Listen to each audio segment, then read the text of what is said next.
Yogena chittasya padena vacham malam sharirasya cha vaidikena yopakarottam pravarammaninam Patanjalim pranjaliranatosmi stuve Patanjalim vyasam shankaram cha manitrayam kartra sutrasya bhashyasya kramat vivaranasya cha.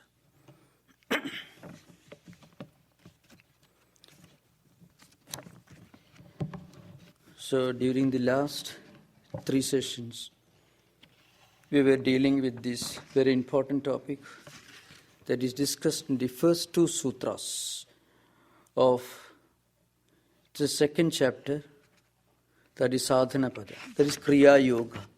Tapa swadhyaya ishvara pranidhanani kriya yoga. Now, in the 2nd sutra, we already discussed how this practice of kriya yoga, practice of self-restraint, then unselfish action and resignation to God, how it helps us to destroy or remove some of the obstacles in spiritual life. Obstacles which are called klesha in this Patanjali system. In the 3rd sutra, Patanjali explains what these kleshas, what these obstacles are. Avidya, asmita, raga, dvesha, abhiniveshaha, panchakleshaha.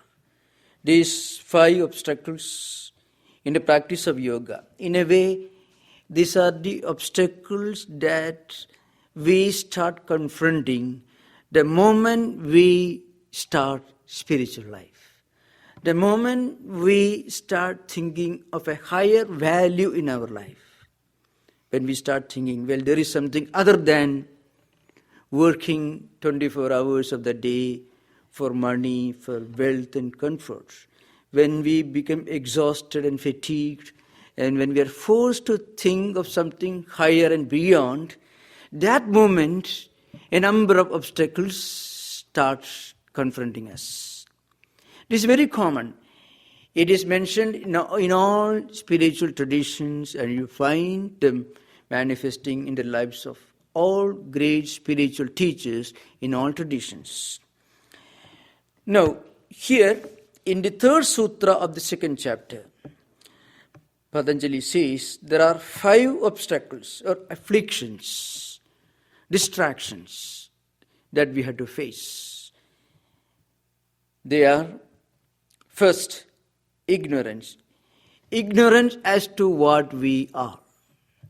First of all, we have an idea of what we are, which is based on a mistake, an erroneous perception.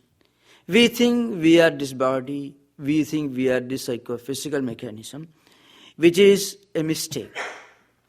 So, and this mistake is rooted in the ignorance of what we are. We are not just these psychophysical mechanisms. We are an all-pervading, divine, conscious entity which only expresses through this psychophysical mechanism. These psychophysical mechanisms come and go. They come into existence, which we call birth.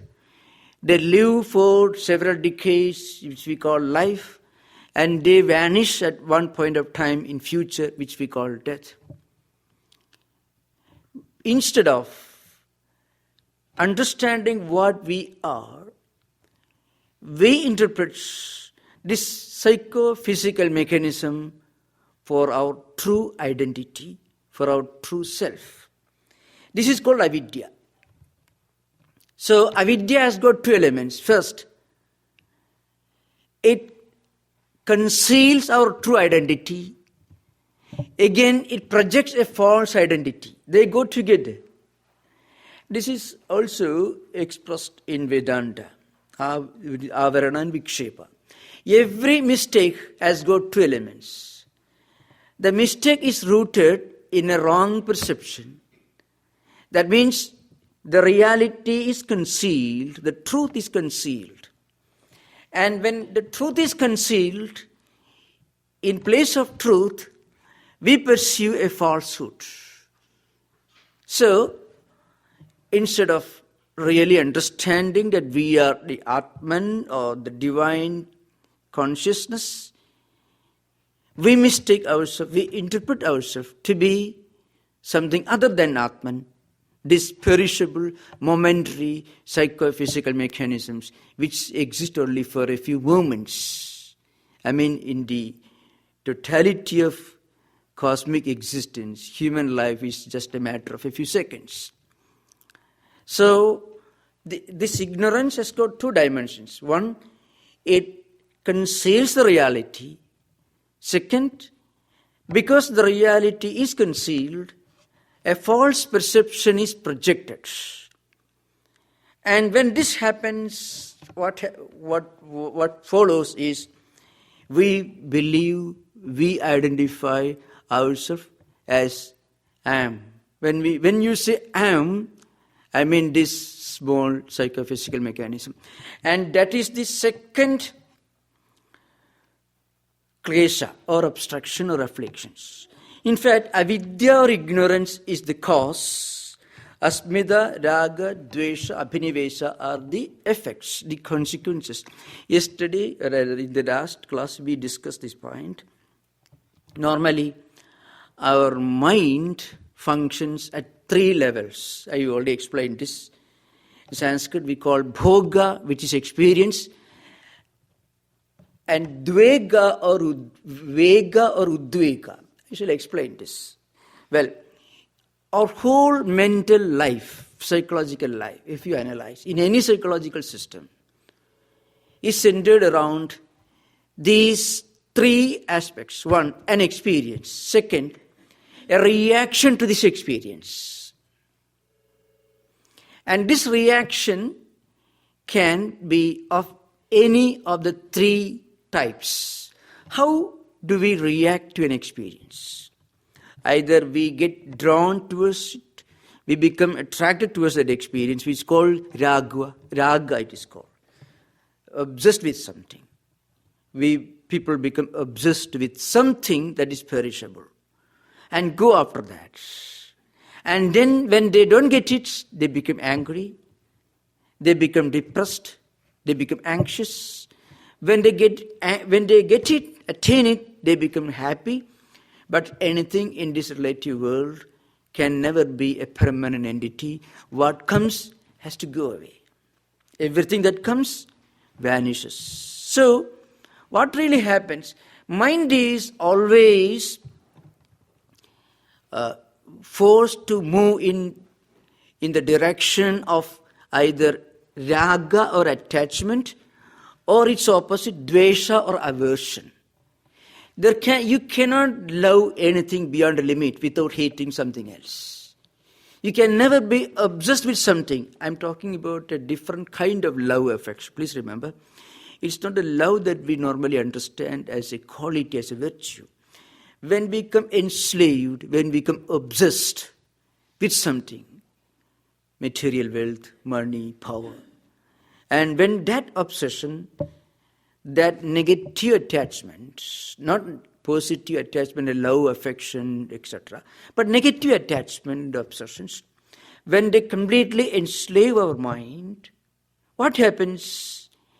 On the one hand, we become obsessed, drawn towards something, and then we also become distracted. We start moving away from something else. So, first of all, we like something, and for that very reason, we dislike its opposite. So, raga and dvesha. These are the two primary methods of the psycho-volitional, emotional reaction of human mind. These two. There is another one which we move away from it out of fear, which is abhinivesha, fear. So, extreme attachment to the point of being enslaved by it, and its opposite, aversion or hatred, that is second. The third, fear. What we are afraid of, we move away from it. we try to go away from it. So these are the three methods of psychophysics: psychological, volitional, and emotional reactions of the mind. Now these are called kleshas. These kleshas manifest through these emotions. Well, I am the physical body, and therefore I like some certain things, I hate something else, and I am afraid of some other things. These are called kleshas. Now, these kleshas got one peculiar characteristic. We become aware of their existence only when we start spiritual life. You can experiment with your own mind. If you are leading a normal life, without any attraction for anything higher, being part of the biological flow, biological evolution, many people don't have conflicts because they are part of the biological life as a whole. But the moment you start thinking of something higher, it's like starting to swim against the current. You won't feel the pressure of the flow of the current of water unless you start swimming against the current. And a human being becomes cultured and civilized to the extent that he or she tries to swim against the current. If we are just moving according to the current, we are not different from animals. That current is called instinct. That current we call is called instinct. The biological, the psychological, the physical instincts. The moment we start thinking of something higher, something spiritual, well, what's the meaning of life? What's the meaning of death? When the experience of death of near and dear ones happen in our life, when we lose something that we love, money, wealth, or whatever may be, at such stages of life, we may ask this question, well, what's the meaning of all this? But very often we forget that. We go back to the habit of swimming according to the current. But those who take to spiritual life have to face these obstacles.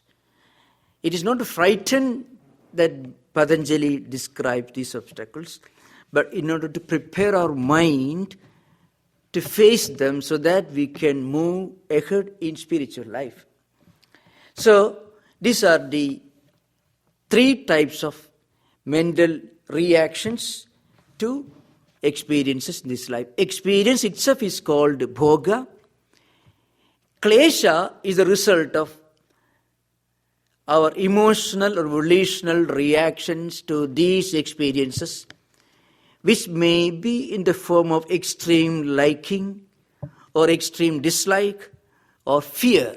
What we like, we get attached to that. What we don't like, we hate it, or we move away from it, which is called abhinivesha. Now, it's called bhaya sometimes. Now, interestingly, Patanjali, not in this chapter, but in some other chapter, deals with similar obstructions. So, as I mentioned earlier, the text that you get in the bookstore has got 4 chapters. The first chapter deals with concentration, which is called samadhipada. The second chapter deals with means and methods, which is called sadhanapada. The third one deals with the consequences, the supernatural powers, the mental faculties that you accrue as a result of practice of yoga, which is called vibhudipada. And the fourth one is, of course, kaivalyapada. So samadhi, it is concentration. Means, methods, which is second pada. Supernatural powers, third pada. And fourth one is kaivalya, moksha, liberation. Now, for the sake of convenience, to make it a little more orderly approach, I have made some alterations in the path. So that's why I first dealt with the 15 sutras of the first chapter, and then I came to the second chapter, the first sutras. Now, Patanjali deals with the same topic in another chapter, in the Samadhipada, which I am going to deal with. So those who have got the book can take this 30th sutra, sutra number 30, Samadhipada, in first chapter, where he is dealing with the same topic, much more elaborately and psychologically very, very instructive. The same kleshas, the same obstacles, the same problems which every spiritual seeker has to encounter are dealt with in a very rational, psychologically very sound manner in the 30th sutra of first chapter.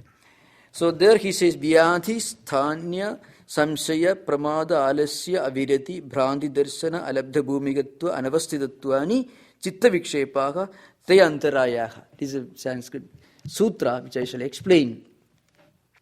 So he gives a list of 9 obstacles, psychological obstacles. Very similar and very, very informative. In fact, if you discuss this particular sutra and the following sutra in connection with the second and third sutra of Sadhanapada, you will get a whole picture of why we face problems in spiritual life. Different kinds of problems. Sometimes we feel a kind of dejection. Sometimes we feel doubt. Oh, really?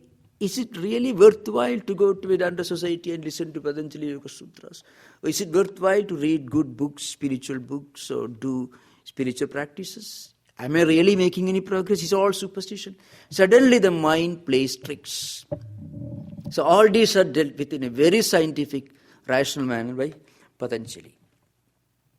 So 9 obstacles, psychological problems, in the path of yoga are dealt with here. So we shall discuss this topic now. These are all psychological obstacles. In fact, in the following sutra, in the 31st of the first chapter, Samadhipada, he deals with the external manifestations of these psychological problems. So very elaborate. It's a wonderful psychological science that Patanjali is presenting before us. First of all, he dealt with the kleshas. And now he is dealing with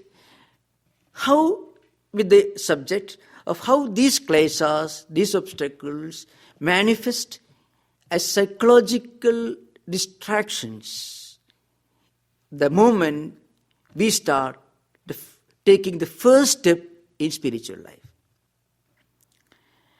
And in the next sutra, he deals with the external manifestations, physical manifestations. So we'll deal with this subject. He says first Vyadhi. Vyadhi means disease. Disease or Vyadhi means both mental afflictions like extreme attachment, obsession with certain things, and extreme hatred for certain other things, and again a fear to move away from certain other things. This is the first one. Now he says, all these problems can be solved. He says all these problems can be solved. And he will describe the later. Through one method which is called Pratipaksha Badhanam, which means through the mechanism of counter thoughts. Suppose we feel extreme hatred for something or somebody. We should think of its opposite psychological emotion. Hatred, irrational hatred for somebody. Then we must think of its opposite psychological emotions like love, affection, the love of God for mankind, for creation, and so on. If we feel fear, then we must think of the perishable nature of that object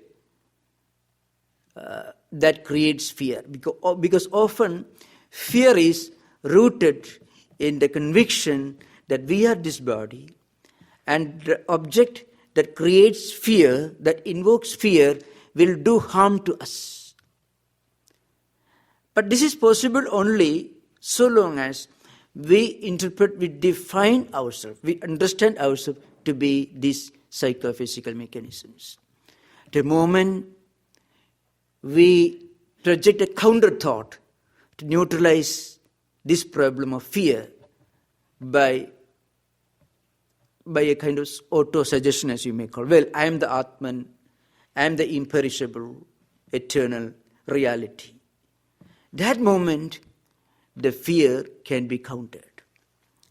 Now, he says, this mechanism of counter thought to neutralize obstructions and psychological problems and negative emotions can be strengthened and enriched through Kriya Yoga that we already discussed earlier. Kriya Yoga.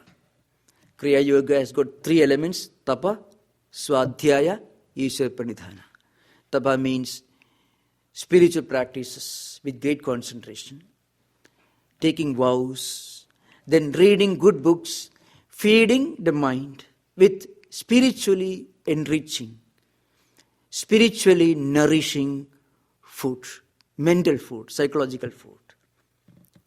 Just as bad food, unhealthy food makes the body sick, bad intellectual food, bad ideas will make the mind sick. So we must keep the mind healthy by feeding it with good, healthy, spiritual food. Reading good books, trying to divert the five senses of perception and mind to creative audio, visual objects and experiences, which will bring in spiritually helpful ideas, harmless ideas. This is Swadhyaya. Ishwar Pranidhana has got a great psychological implication in Patanjali system and also in Vedanta, in Christian mystical traditions, and also in the devotional philosophical system of different traditions. See, first of all, I can just quote one statement from Swami Vivekananda's teacher, Sri Ramakrishna. Sri Ramakrishna Paramahamsa once stated that a person who is very calculating, with a strong calculating mind, can never become spiritual. In fact, if you read the life of great men, you find those who have very strong calculating mind, they belong to the mediocre type. Because when we calculate too much, when we rationally analyze whatever we do, whatever we think too much, what happens? We are limiting ourselves. We are bringing ourselves down to the level of earth. Because everything in this world follows a kind of mathematical system. The five elements and the principles. The earth has to follow the principle of gravitational pull. So the whole cosmic entity has to follow a kind of built-in rhythm, which is very precise, which is well programmed. Swami Vivekananda says, people who follow the ordinary logical method of perception can never really understand the true meaning of spiritual freedom. And in that context, he gives a very interesting story. He speaks of, in a very, very wonderful imagery. Swamiji says, suppose a worm is crawling down the railroad. A small worm, very tiny creature. It may live only for a few minutes, maybe a few hours. And a huge locomotive is coming from the opposite direction.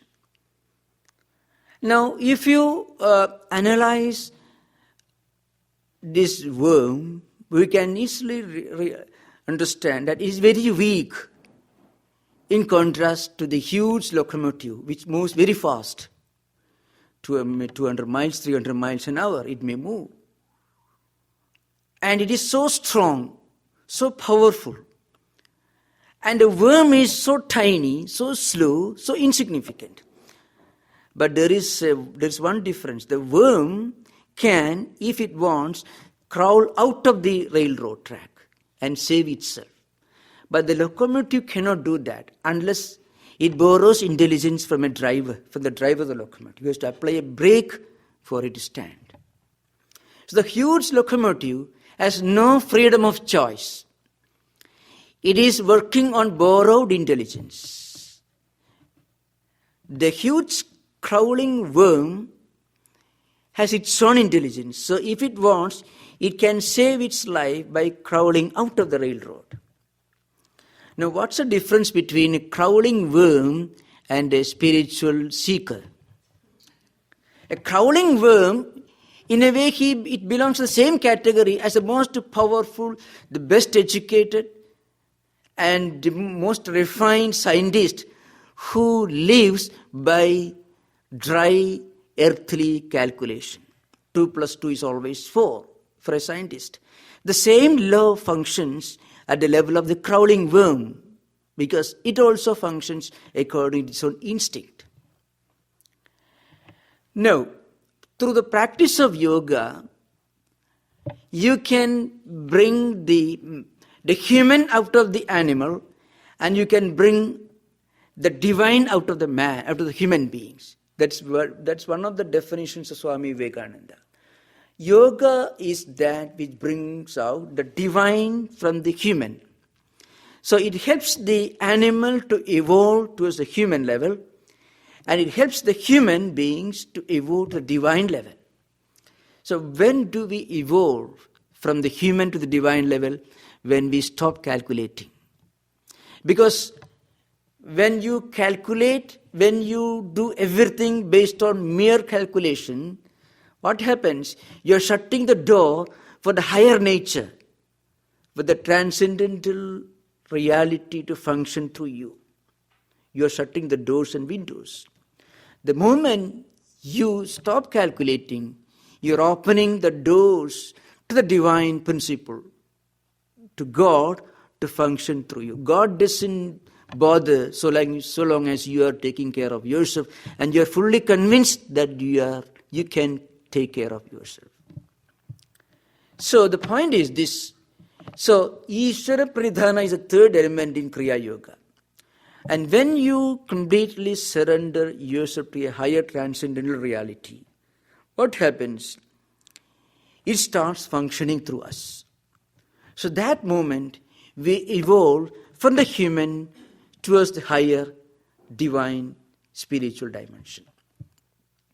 So, according to great commentators like Vyasa and many other commentators who wrote commentaries on this verse, Kriya Yoga is nothing but the result of Ishvara Pranidhana.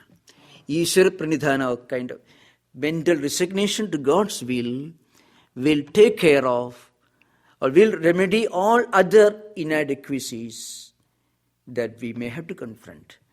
So, now the point is this, when we do this, what happens?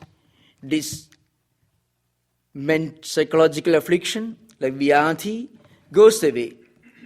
So Vyadhi or disease, psychological mental afflictions in the form of extreme liking for something, extreme hatred for something else, and fear, all these will vanish the moment when we practice Kriya Yoga, the moment we surrender ourselves to a higher divine force.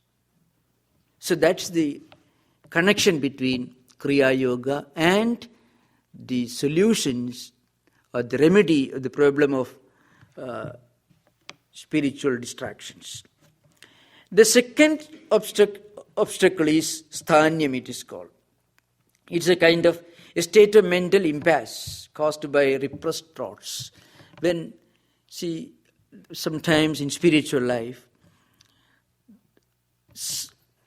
thought currents, samskaras, vasanas, tendencies, all these, that we may have gathered and accumulated sometime in the past, not necessarily in this life, any time in the past, they start fighting among themselves. We are not in a position to decide. This happens when we make some progress in spiritual life. For at the first stage, it doesn't happen. At the beginning of spiritual life, you find we are very enthusiastic. When we start practicing spiritual life, at the beginning of the beginning, we will find we become very enthusiastic. But after making some progress, this impasse, the state of mental impasse caused by repressed thought currents and conflicts will come to the surface. At that moment, all this doubt, samsaya, the third problem. Well, after all, it's all meaningless. Someday this kind of thoughts come. What is spirituality? What is God? What is yoga? Is it really, after all, it's really worth anything?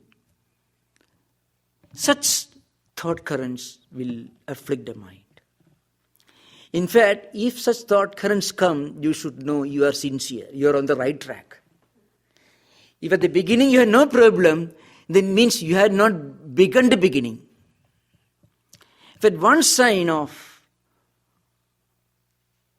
the fact that you are on the right track is that you start facing these problems. That's the view of the commentators. People who have no problems have not started the journey. So, the third psychological problem or obstacle that we may confront is called samsaya. They are called antarayaha. Iti ete nava vikshepaha. Vikshepaha means antaraya, means distractions, mental distractions. Something that takes you away from your track or slows down the journey. Something that creates a stumbling block in the form of sudden emergence of strong likes and strong dislikes and fear, or a kind of inexplicable mental impasse, state of mental impasse. We don't know what to do. We feel we cannot move an inch forward. And again, the third problem, these are all interrelated. Frequently, they become interrelated, interdependent. The third problem is doubt, that is called samsaya, in doubt. Is it really possible? What happens when you are in doubt, your whole journey gets slowed down. Mental energy will be dissipated. Enthusiasm will be killed. And you start doubting. Again, frequently many spiritual seekers need some other blows to make them open their eyes. So, the wise are those who don't wait for the blows to come to turn to spiritual life. But those who are forced to turn to spiritual life under the weight of blows are certainly better than those who never open their eyes, who perpetually remain in a state of spiritual sleep. So the third problem that Patanjali deals with is samsaya. I mean, it's a kind of self-doubt. And the third and fourth one is pramada or carelessness. That's so cool. That also you find among students also. Sometimes you find among students in professions. When you are working for a career, in different professions you find. After making some progress, suddenly a kind of inner laziness and again carelessness, inability to judge, a kind of delusion, mistaking one for the other, all related to doubt. They all get mixed up. In fact, they are not independent of each other. They are interrelated and interdependent upon. The fifth problem is dullness, laziness, sloth or alasyam. That's what Patanjali says. Laziness. Again, this laziness may be caused by mental afflictions in the form of extreme likes and dislikes, fear or doubt, self-doubt. Self-doubt. A strong doubt in our own ability to make the progress, whether spirituality itself is genuine or not. So often, the commentators give one important remedy to this problem. They say, when you are in doubt whether you are following a path which is worthwhile, you should make sure about one thing. You should never associate with those who increase your doubts. You should only associate with those who are fellow pilgrims in spiritual life. If you always associate with those who are interested like you in spiritual life, then our own conviction gets strengthened, our own spiritual life gets enriched. Otherwise, what happens? It gets weakened. Every wrong association has a disastrous effect of weakening our conviction, increasing sloth, the alasyam, as Patanjali says, one of the important psychological problems. And every kind of wrong association can also increase self-doubt, samshaya. And a good association with fellow spiritual pilgrims, fellow spiritual travelers, fellow spiritual seekers, will help us to get rid of this doubt, sloth, all these psychological problems. So, another problem, sixth one, is avirati. Means a kind of inability to give up pleasure seeking. Means in the beginning we enthusiastically give up all interest in worldly pleasures, and we take nothing wrong in it, but not getting obsessed with worldly things. But gradually they come back to our mind. Some other sutras explain this, how these kleshas and obstacles come back to the mind. Through the practice of Kriya Yoga, we can neutralize the strength, the power of these obstacles and problems. But sometimes they do not get fully neutralized. Sometimes they remain in a dormant state. Negative tendencies, impressions and vasanas may be accumulated in the mind stuff.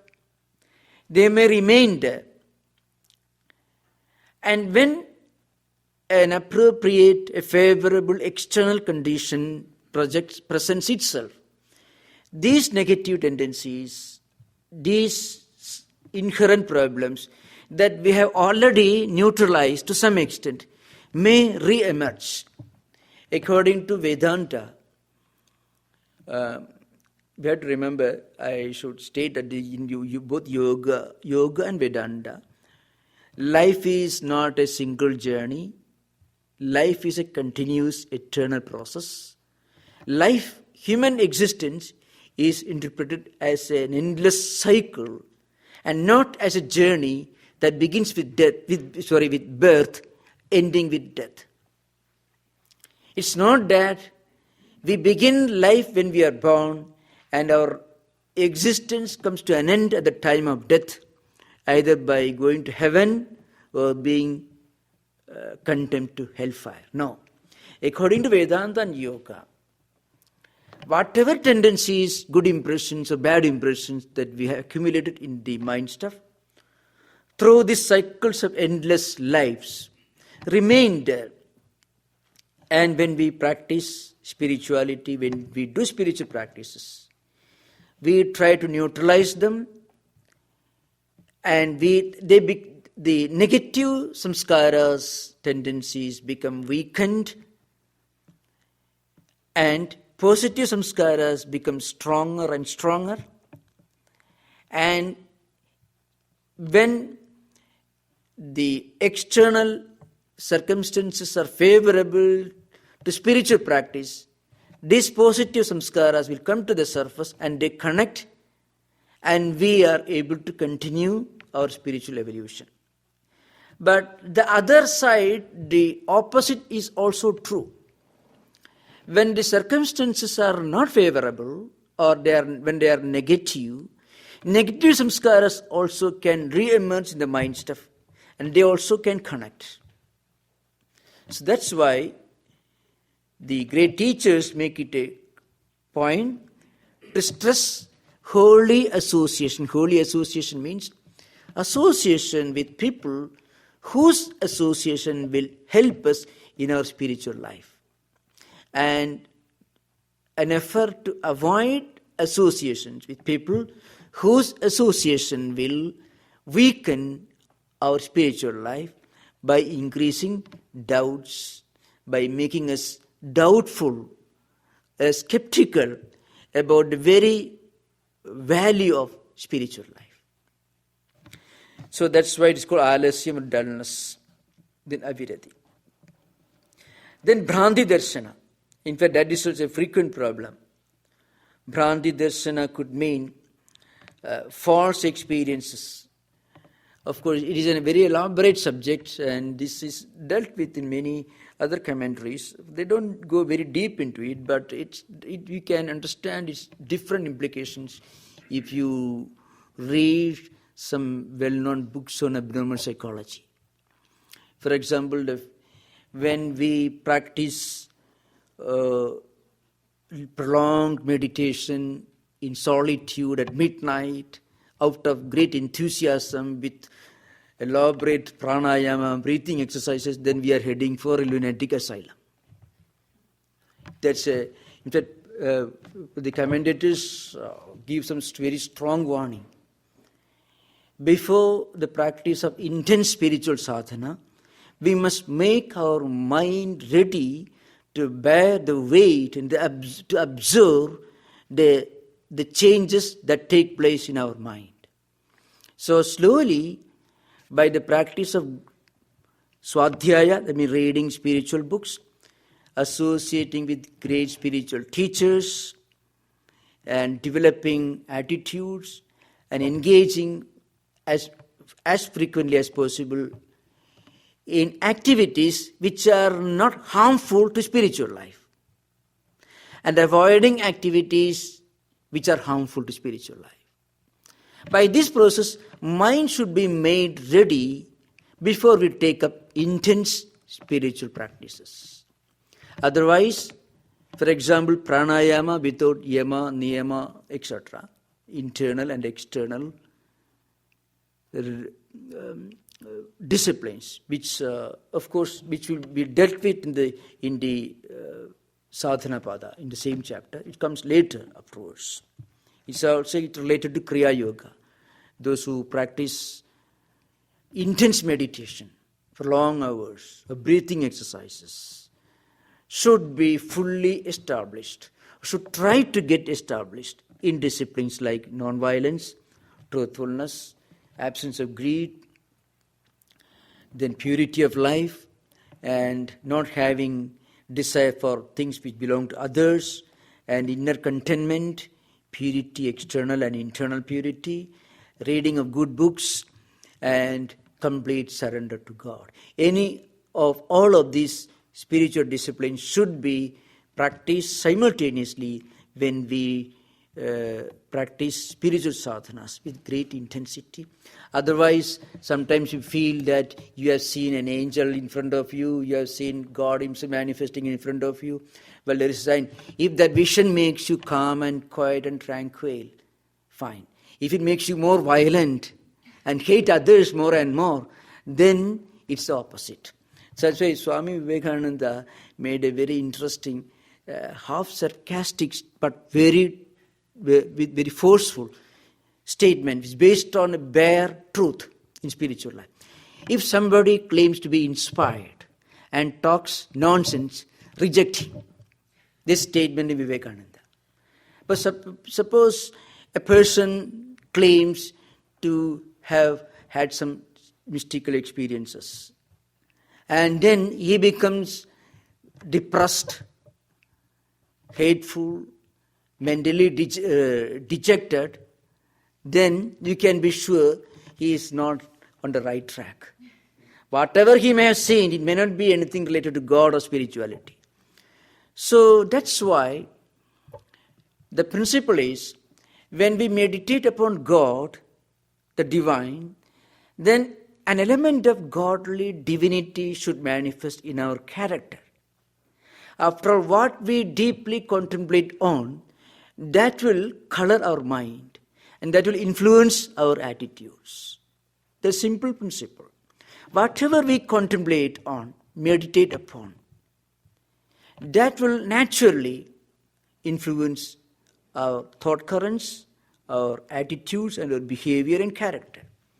So, through meditation, through spiritual practices, if we will perfect inner harmony, tranquility, peace, and a kind of inner joy, which is totally different from the joy associated with worldly achievements, worldly enjoyment. No, totally different. It's kind of inner divine joy, which is associated with great spiritual teachers. Then we are on the right track. That's why in the 12th chapter of Bhagavad Gita, Lord Krishna gives a long list of great devotees. And one very important characteristic of a great devotee, he says, Santushta Satadam Yogi Yatatma Dridhanischayah Mayarpida Mano Buddhir Yomar Bhaktas Samepriya. He is my dear devotee, God tells us. Who is he? Santushtaka. He is established in a kind of inexplicable, inner, subtle, spiritual contentment within. That spiritual contentment is not related, not associated with attaining something in this relative world. Whatever we get in this world will be lost because nothing is permanent. So, if our joy is associated with getting something empirical, then that joy will become dejection or unhappiness when we lose that object. But this inner divine joy, contentment, that's one of the essential characteristics of practice of yoga, which Patanjali calls by an important technical word, chitta prasada. A kind of inner, mental, divine contentment, which is inexplicable, which is totally indescribable, but which is very real and very intense and very really felt the moment we start our life towards spiritual goal. That's the idea behind. So, its opposite is Bhranti Darsana, false experiences. It could be in the form of false ideas, delusional, or it could be in the form of false visions, could be illusional. It could be false thought currents. You see, kind of delusions of grandeur, prophet syndrome. Suddenly, a man feels a God has appeared to him or her and given some special instructions. These are some of the classic examples that you find. If that person, at the same time, manifests great wisdom, great contentment, love for mankind, perfect tranquility and serenity, then there is some truth in that. But if it makes him violent and full of hatred for those who don't belong to his own tradition, then it is something else. That's why Patanjali calls Bhranti Darsana, a kind of psychological delusions or illusions. All these are associated with people who practice long, intense meditation in solitude at the beginning itself, or long pranayama or breathing exercises for long. It's called retention, it's called inner retention, it's called anthakumbhaka. All can create delusions of reference, delusions of grandeur, and several other kinds of problems. It's called Bhranti Darsana. So these are all sometimes called Vipariyaya in some other sutras. So now we will have interaction for about 5 minutes on the subjects discussed or in general. Okay.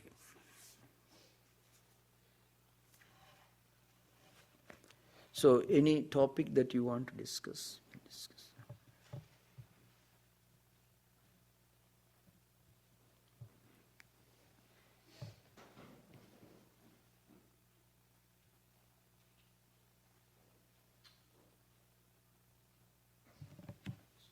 Yeah.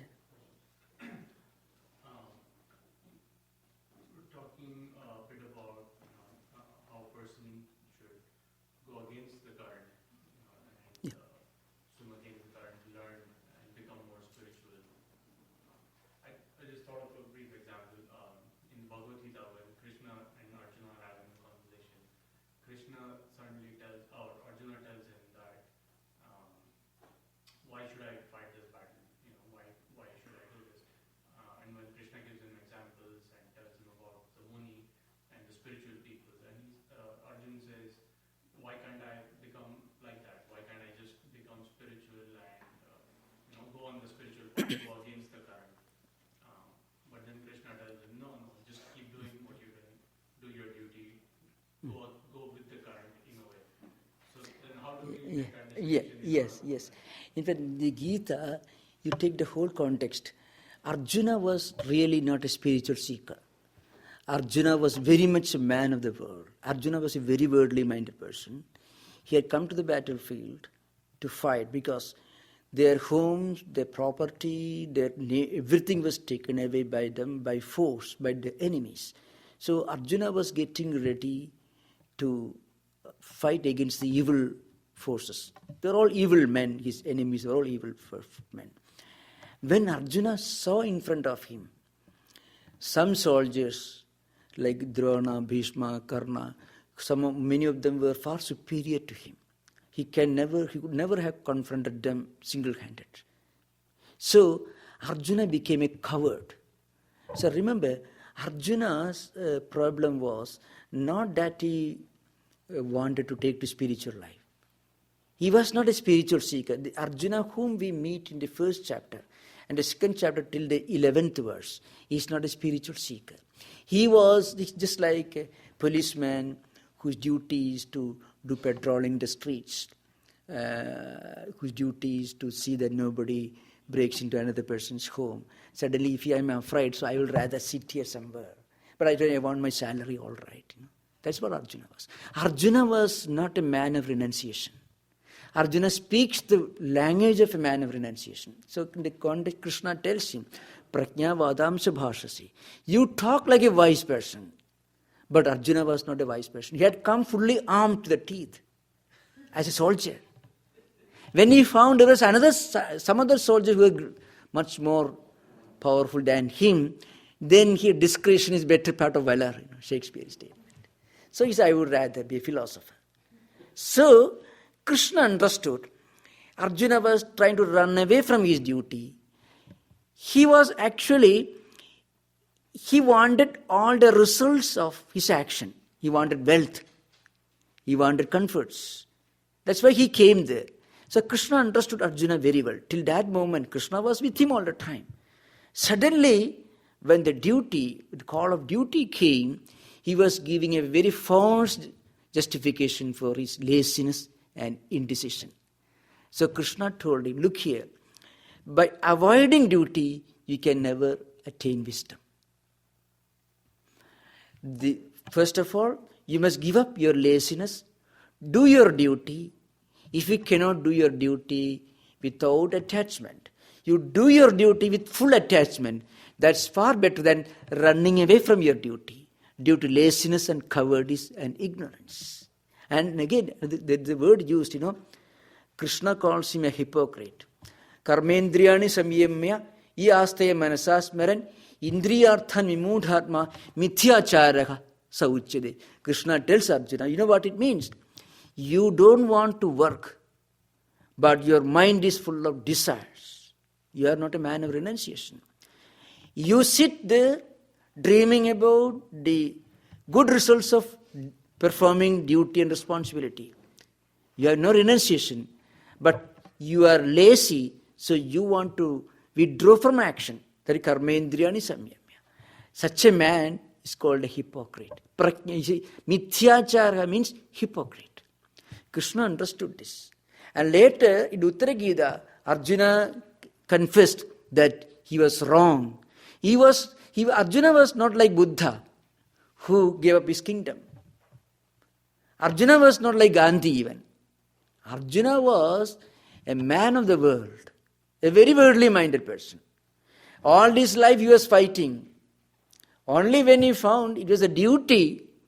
See, policeman, a man who quarrels with all his neighbors, when he becomes a policeman, he says, I want to sit my home. That's what Arjuna was. So every person has to perform his or her appointed duty and responsibility. First of all, he must give up laziness and do his or her duty with enthusiasm, with great concentration. Next stage, he should perform the same duty without selfish motive. So there is an evolution. And the third stage, you should get fully established in this unselfish action. It is karma yoga nishtha, it is called. Then fourth stage is wisdom. So remember this. The worst stage is to run away from one's appointed duties and responsibilities, just like a teacher who refuses to teach in a university, a mechanic who refuses to fix a machine, and then keeps quiet. That person, first of all, should give up his laziness, lethargy, and delusion. And next stage, he should do his duty. If he cannot do his duty with an attitude of total unselfishness, he should do his duty with selfish motive. That's how we evolve from kindergarten to primary school, then to higher levels.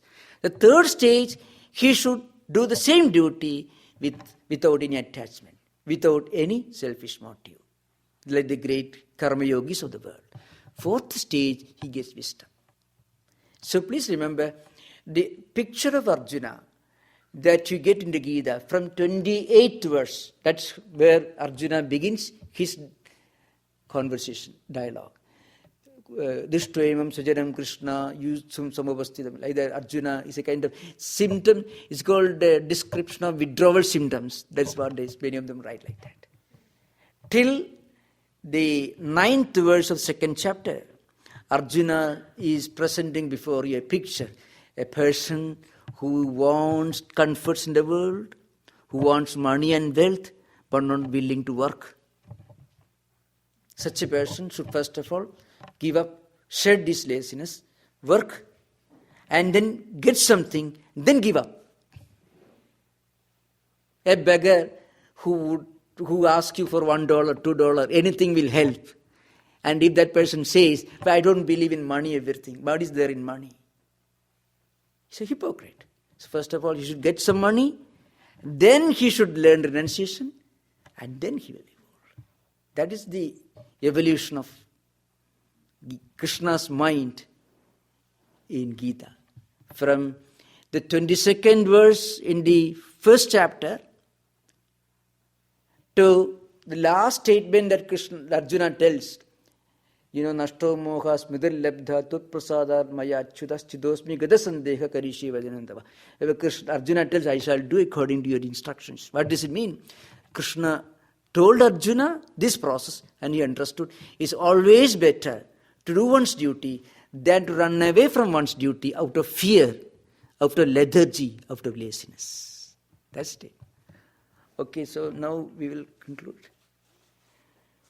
Om Shanti Shanti Shanti Hari Om Sri Ram Krishna Arpanamastu.